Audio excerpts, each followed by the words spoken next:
Bonjour à tous, bienvenue encore dans ce nouveau numéro dans la lumière de la parole. Ceci est donc votre rendez-vous. Le rendez-vous où depuis un temps, nous prenons le temps de nous arrêter et de laisser la parole de Dieu nous éclairer. Ceci n'est donc pas un cours de théologie où nous venons essayer de définir ou donner une nouvelle définition des mots ou des termes bibliques. Ceci est donc un moment où nous laissons la parole de Dieu vraiment nous éclairer. Depuis peu, nous avons commencé à explorer la question sur la prière. Nous sommes posé la question de savoir qu'est-ce la prière et pourquoi prier.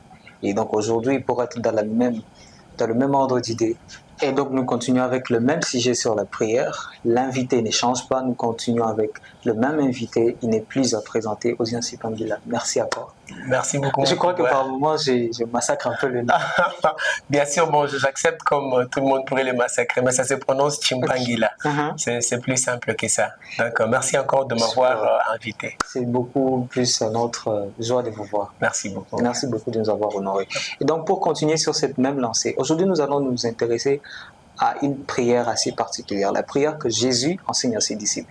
Cette prière-là que nous appelons le Notre Père. Et pour ce faire, nous sommes dans le livre de Matthieu 6, du 9e au 13e verset. Je vais le lire pour nous.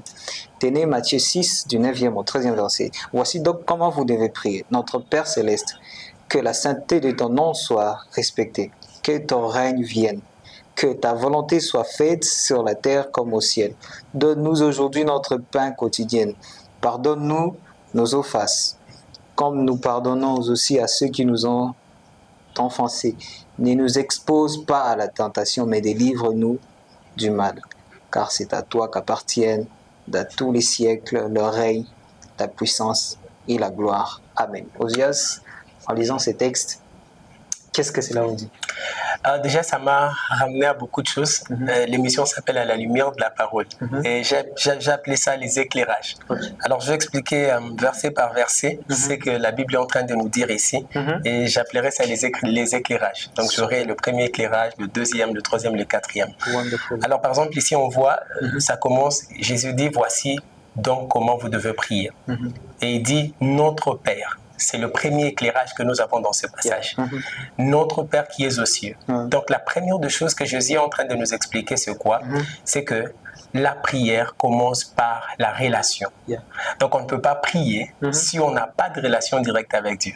Je ne dis pas que ceux qui n'ont pas de relation ne peuvent pas prier. Mais quand on a la relation, on est vraiment au fond de la maison et on peut vraiment prier. Donc, la prière doit d'abord être basée sur la relation que nous nous entretenons avec notre Dieu. C'est pourquoi ici, c'est dit notre Père. C'est pourquoi même je voulais, avec votre autorisation, vous ne serez pas contre ça, appeler à quelqu'un qui n'a pas encore donné sa vie à Jésus, de vraiment donner sa vie à Jésus, de croire en Jésus comme son Seigneur et Sauveur, parce que tout commence par une relation. Dieu nous veut d'abord être ses enfants. Cette communion que nous devons avoir. Ceux qui ont perdu la communion aussi peuvent toutefois rétablir, parce que quand on prie en étant conscient de que nous sommes en train de prier, c'est l'une des plus belles choses. C'est un peu comme une fois à l'église, on était en train d'apprendre ça sur les différents noms de Dieu. Et vous savez que quand vous apprenez chaque nom de Dieu, vous imaginez quand vous dites Jéhovah Jireh, c'est mon Dieu. Donc c'est le Père qui pourvoit pour moi. Donc, celui qui pourvoit, c'est mon Père. Donc, c'est plus fort encore, ça montre la relation. Et le deuxième éclairage, c'est juste dans les versets qui suivent, vous pouvez le voir.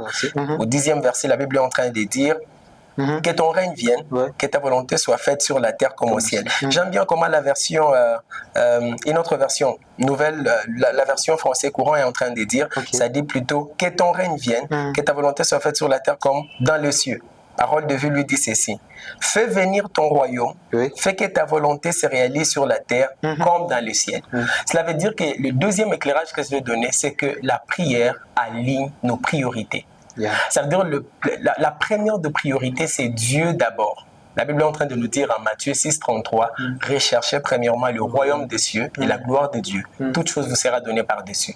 Quand Dieu trouve que dans ce que nous sommes en train de demander, il y a sa part dedans, Dieu fait vraiment pour nous ça. Ça me rappelle d'ailleurs un passage de la Bible, je ne sais pas si vous le connaissez, la tour de Babel, ils sont en train de construire. Ça m'a toujours étonné. Il y a un passage qui dit, je crois c'est le chapitre 11 de Genèse. Au verset 4, je crois, la Bible dit, « L'Éternel descendit pour voir la tour que bâtissait le Fils de l'homme. Ok. Et moi, je me dis toujours ceci. À chaque fois que les hommes s'unissent pour faire quelque chose, Dieu descend toujours pour voir ce qu'ils font.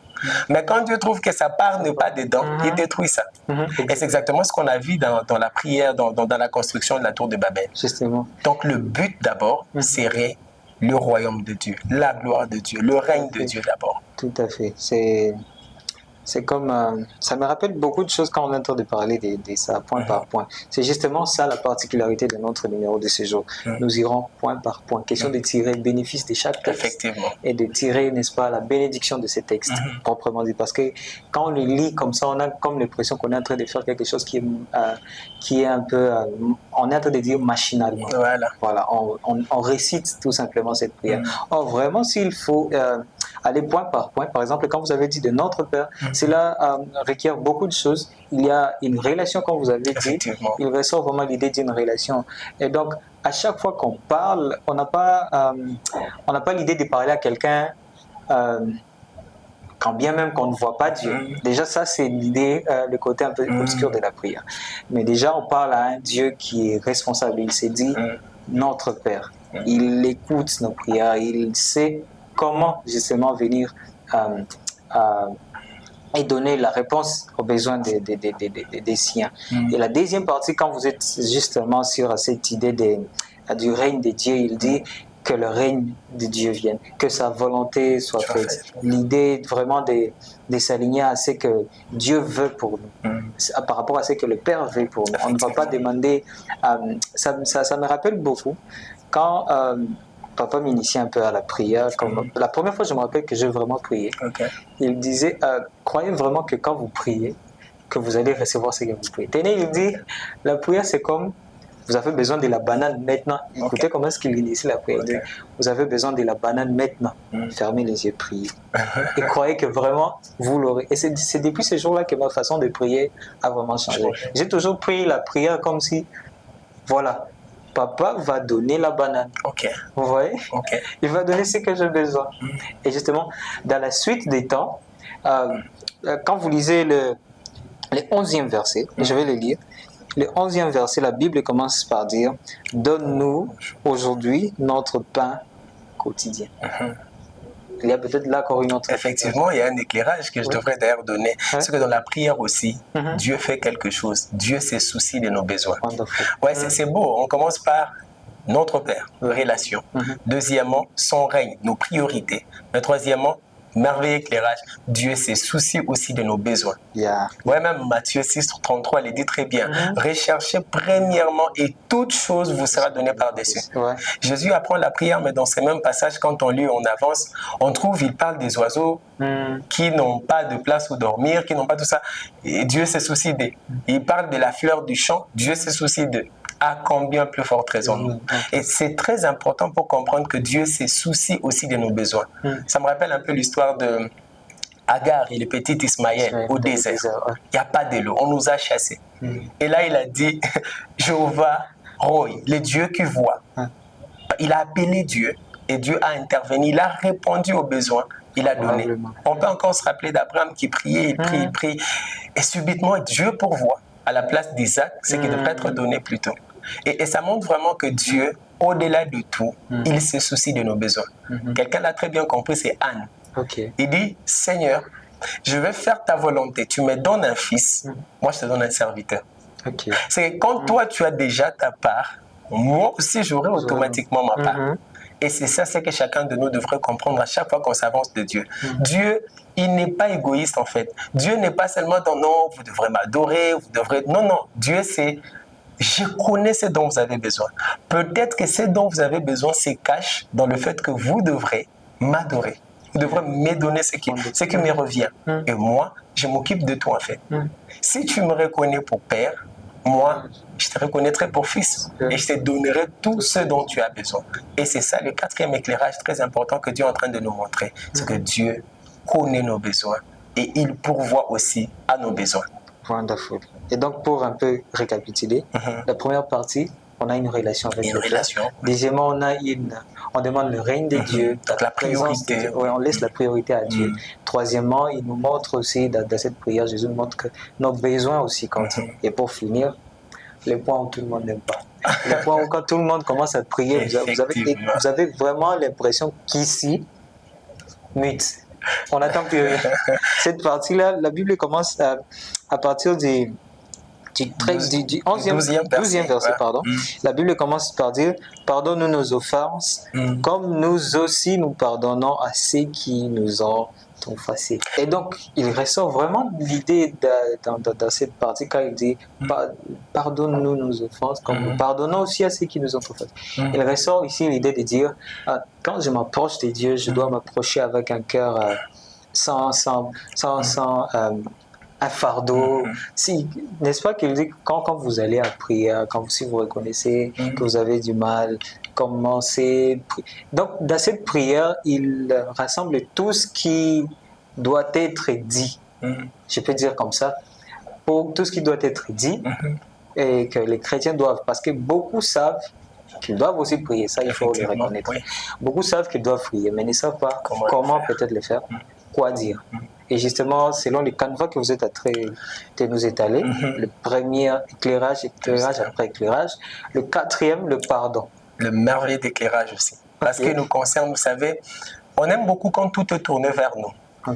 Mais quand la responsabilité revient à nous, on a comme l'idée de ne plus vraiment faire ce qu'on devrait faire. J'ai beaucoup aimé, vous avez épinglé ce petit passage où Jésus est en train de dire, si quelqu'un a un problème avec l'autre, avant de donner son aumône, si tu te rappelles que quand tu veux donner ton aumône, tu as un problème avec quelqu'un, dépose-les sur la table, rentre d'abord, arrange d'abord avec ton frère et reviens. Et déjà, il dit, tu déposes d'abord ton aumône sur la table, tu rentres, tu arranges avec la personne avec qui tu avais des problèmes et puis tu reviens. C'est pour montrer que les quatrième éclairage, je l'ai aussi appelé comme ça, Dieu, donc la prière, transforme les cœurs. Vous savez, on ne peut pas venir devant Dieu, rentrer de la même manière qu'on est venu. Après tout ça, Dieu nous apprend aussi à penser aux autres, à leur pardonner, à ne pas avoir de remords dans notre cœur. À savoir que non, c'est vrai que je demande à Dieu, mais il y a aussi les autres qui m'ont demandé quelque chose que je n'ai pas encore fait. Donc, on va vous rappeler de cette parabole de Jésus qui est en train de dire quelque chose que j'aime beaucoup. Il dit, donc, quelqu'un à qui on a remis la dette.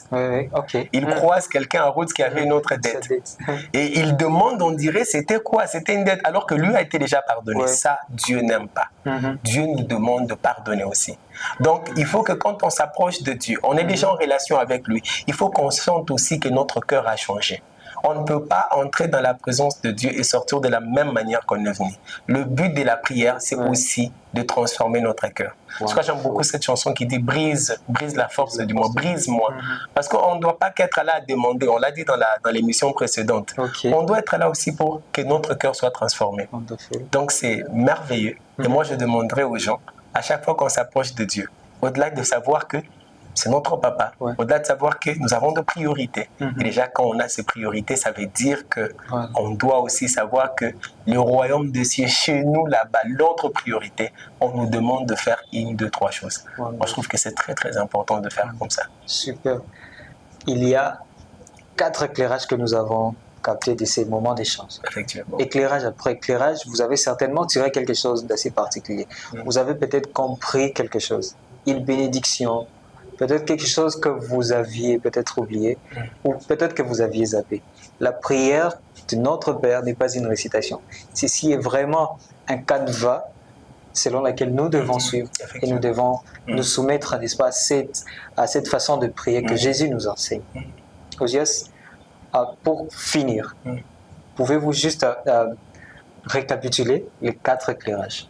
Je vais récapituler, mais je vais raconter un peu une histoire que mon grand-père m'a dit une fois, ça m'a fait du bien. Je récapitule, mais je reste encore sur le premier éclairage. Je l'aime beaucoup, en fait, parce que apprendre que c'est lui qui a créé l'humanité, c'est mon père. C'est lui qui a placé les étoiles, qui a placé tout, c'est mon père. C'est quelque chose qui me fait du bien. Mon grand-père me raconte l'histoire de personnes qui avait un nom qu'ils appelaient à Dieu. Donc, je ne vais pas citer. C'est genre, Dieu s'appelle tel, si vous ne l'appelez pas dans son nom. Et mon grand-père me disait un jour, il avait rendez-vous avec ces gens. Vous savez ce qu'il leur a dit? Il leur a dit, venez prochainement, on va discuter ensemble. Et quand ils sont arrivés, les gens lui disent, non, le nom de Dieu c'est tel, tu dois l'appeler comme ça, tu dois faire ça. Il leur a sorti une image où Dieu dit, Jésus est en train de dire que nous avons été adoptés. Et Dieu nous a donné un esprit qui crie à nous, Abba, Père. Il dit, je n'ai pas besoin de l'appeler comme toi tu veux. Tout ce que je sais, c'est que c'est mon Père. Mon frère, ma soeur, toi qui nous suis, tu ne crois pas que tu as besoin que Dieu soit ton Père. Tu ne crois pas que tu as besoin qu'il puisse être celui qui a tout de toi, qui connaît ton cœur, qui te dirige dans tout. Moi, je t'appelle. Je fais cet appel avec tout mon cœur. Je ne sais pas peut-être si tu as été accablé par des problèmes de la vie. Tout ne marche peut-être pas. Il y a des moments difficiles qui arrivent chaque jour. Tu as perdu espoir. Alors qu'avant, tu marchais avec Dieu, tout allait un peu mieux. Il y a une situation qui a tout changé. De partout, tu me suis. J'aimerais juste te dire que le premier éclairage, il vient vraiment pour t'éclairer. Dieu a besoin d'éclairer ton cœur. C'est ton Père. Il a besoin d'être ton Père. Si tu veux vraiment le recevoir, prie, fais une prière. Dis-lui, Seigneur, reviens dans mon cœur, je veux que tu sois mon Père. Mais le deuxième éclairage, comme je suis en train de te dire, c'est juste un résumé, mais je devrais le faire exactement. Le deuxième éclairage, c'est juste pour dire, recherchons d'abord le royaume des cieux. Recherchons d'abord la priorité. La priorité, c'est Dieu. Quand j'ai Dieu, j'ai tout. Quand Dieu est Dieu, c'est comme si j'ai Sabaoth dans mon sac. Donc je marche avec Sabaoth, le Dieu qui combat pour moi. Quand j'ai Dieu, c'est comme si j'ai Jéhovah Jireh, le Dieu qui pourvoit pour moi. Quand j'ai Dieu, c'est comme si j'ai toute cette personne. Franchement, d'abord Dieu. On les garde. D'abord lui seulement. Mais troisièmement aussi, le troisième éclairage qui est très important, Dieu connaît nos besoins. Les amis, je ne sais pas ce par quoi vous êtes en train de passer. Il connaît que c'est difficile pour vous. Il connaît que ça sera très compliqué pour vous. Il connaît que toi, tu es faible dans ces côtés-là. Il y a même quelqu'un qui lutte avec un péché. Dieu connaît que tu es en train de lutter. Il ne veut pas d'abord que tu arrêtes, permets-moi les termes. Il te veut toi d'abord. Parce que ce qu'il déteste, c'est d'abord ton péché, ce n'est pas toi qui détestes. Mais quatrièmement, l'éclairage merveilleux, Dieu veut transformer ton cœur.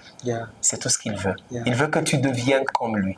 Le but de l'évangile, c'est de devenir comme Christ. C'est ça que Dieu veut. Par la prière à la lumière de la parole, on peut apprendre toutes ces choses. Merci beaucoup, Daniel. Merci. C'est pour nous vraiment, je vais dire, une joie et nous sommes très honorés de vous avoir parlé. Merci beaucoup, Daniel. C'est plus qu'un plaisir pour moi. Vraiment, ça m'a étonné quand je t'ai appelé. J'ai eu peur moi-même. Heureusement que Dieu sait comment il fait les choses et je me sens honoré et je vous dis sincèrement merci. Et je crois que ça touchera les cœurs de quelqu'un. Exactement. Merci. Et vous, à chaque fois que vous serez en train de prier, à chaque fois que vous serez en train de dire Père, ne le dites plus machinalement.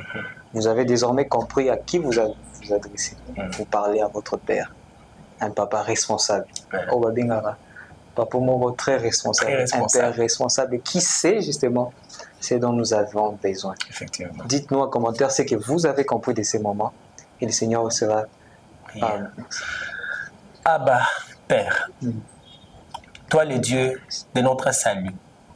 Toi, le Dieu qui attend que mon frère, ma soeur, puisse à chaque fois venir dans ta présence et dire Père. Père, au-delà de tout ce que moi je te demande, c'est que quelqu'un ait d'abord une relation forte avec toi et qu'il sache de faire de toi sa priorité numéro 1. Et qu'il sache aussi, Seigneur Dieu, que tu connais nos besoins. Si je connais que tu connais mes besoins, je ne veux pas me lamenter de temps en temps. Qu'il sache aussi que ce que tu veux d'abord, c'est que je devienne comme toi. Seigneur, amène-nous à prier comme toi. Amène-nous, Seigneur Dieu, à marcher comme toi, à faire ce que toi tu nous demandes. Nous avons appris, Seigneur, avec ces éclairages. Je ne veux pas que ça soit juste des théories. J'aimerais que ça soit des choses qui nous accompagnent aussi. En commençant ici dans ces studios, Seigneur, juste là-bas où quelqu'un nous suit en ligne. Même celui qui nous suivra après des années, après des moments. Touche les cœurs, je t'en supplie. Amen. Amen. Gloire au Seigneur, que nous sommes bénis, Désormais, prenez une minute d'aller à profondeur et chercher la face de Dieu dans la prière. Et le Seigneur ne manquera certainement pas de nous faire beaucoup de bien. Amen. Frères, sœurs, partagez cette parole, partagez cette lumière autour de vous. Et nous nous retrouvons très bientôt et que le Seigneur vous bénisse. Paix et grâce. Merci beaucoup.